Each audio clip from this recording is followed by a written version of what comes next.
Hello and welcome back to Star Drive Models. I am your host Enno. Thank you so much for joining me today. We are back at the bench and we are bringing you the Mandalorians N-1 Starfighter Part 4, which is the painting stage. Firstly, I just wanted to apologise for the lack of content from Star Drive Models. Earlier this year we had a flood come through my local city and it made it very difficult to get the transportation of goods and services through for a little while there. So I had delays in shipping and product to be able to complete the Starfighter. So many apologies for that one, but we're back on track now and we'll bring you up to date today. So what have I gone and done? Well, firstly, the team came through for me and I can still get Tamiya in Oz here. We've gone through with a TS-29, the semi-gloss black, that one there. Hopefully you can see that there. We've gone through with the TS-29. Now, shake, warm can, and we have very gently just applied light coats of paint over the surface and around all of the model and the different parts of the model that we need to apply the paint to.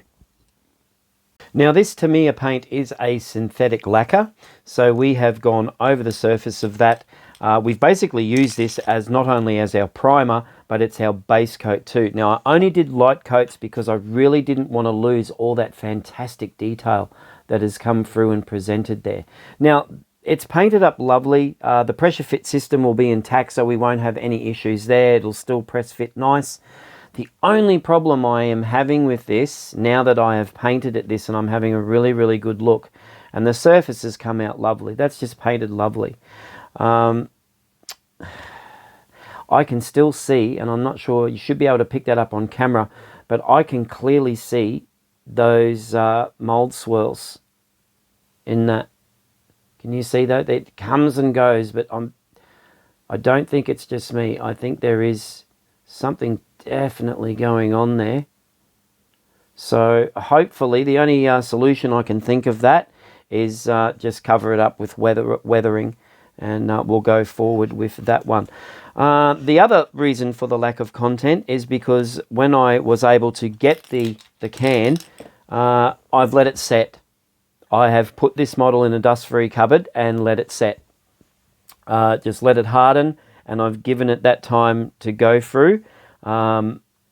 Because we had a change of season as well and we were switching over seasons, and I wanted to make sure that we had that all going.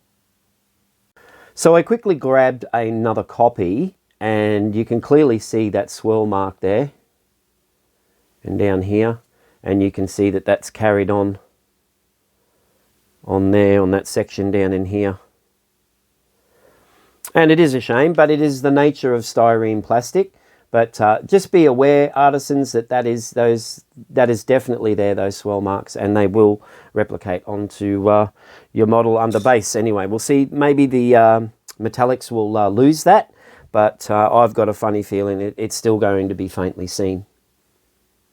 Now, painting the N-1 Starfighter. So originally I had planned to use the brand new Tamiya mirror paint, but unfortunately it's still a couple of weeks away, and we've got to get on and paint this model and get it assembled and finished. So I've decided to, till the mirror paint arrives, we'll use that on another model in a future project. But in the meantime, we're going to use the Vallejo system, the model system. That's going to give us some really beautiful metallic colors. That's aluminum there. We're going in with some, of course, some steel. And of course, we're coming in with our classic chrome. And I've already tested it out. I tested it out on a Black Series Mandalorian jetpack. And that's just straight under, straight over the top. And that was with the Vallejo aluminum, and that was just a test bed to see how it was going to come out. And I'm quite happy with that. It actually has sprayed up very nicely, so that's fantastic. So I must say, using Vallejo, there's a bit of an example. There's the original part on the sprue there, and here is the Vallejo'd coloured. You can see that there. That has sprayed up lovely on that engine frame.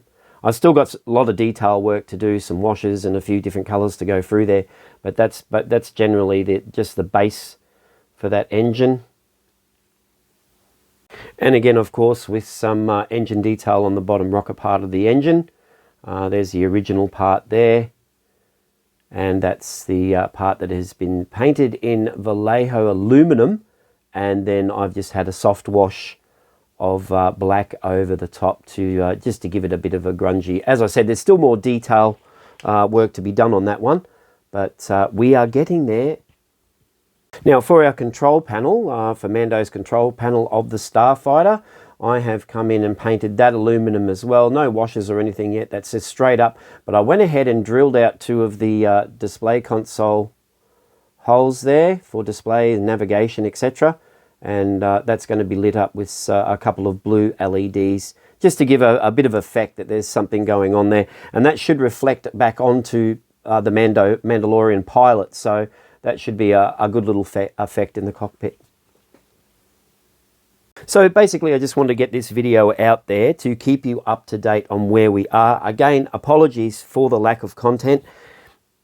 Temperature and weather conditions. We're in the middle of winter here in Oz, and it doesn't make for very desirable spraying temperatures. So I'm holding off for a warm sunny day, and then I can get in and smash this one out for you.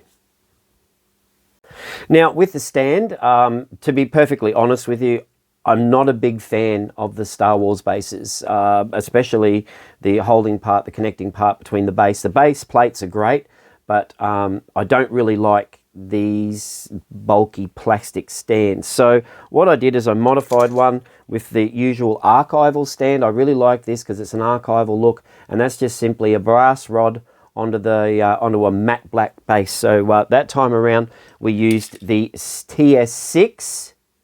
I just wanted to give a nice matte black look with a brass rod through the middle, out the other end, and that will run our lighting, wiring down through that, out of the base and into our 3-volt battery pack. So yeah, I really like that archival look. I think it gives the models, these Bandai models, a real archive look when you use these brass metal rods, and I just think it's a great idea. So we're going to go along with that one and just modify our base a little bit.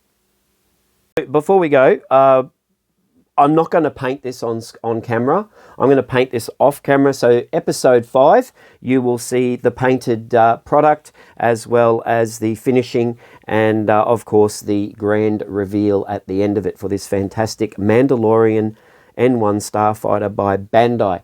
So thank you for your company today. Until next time, love your work, artisans. What you're producing out there is just incredible. It's appreciated. It's very much loved and respected.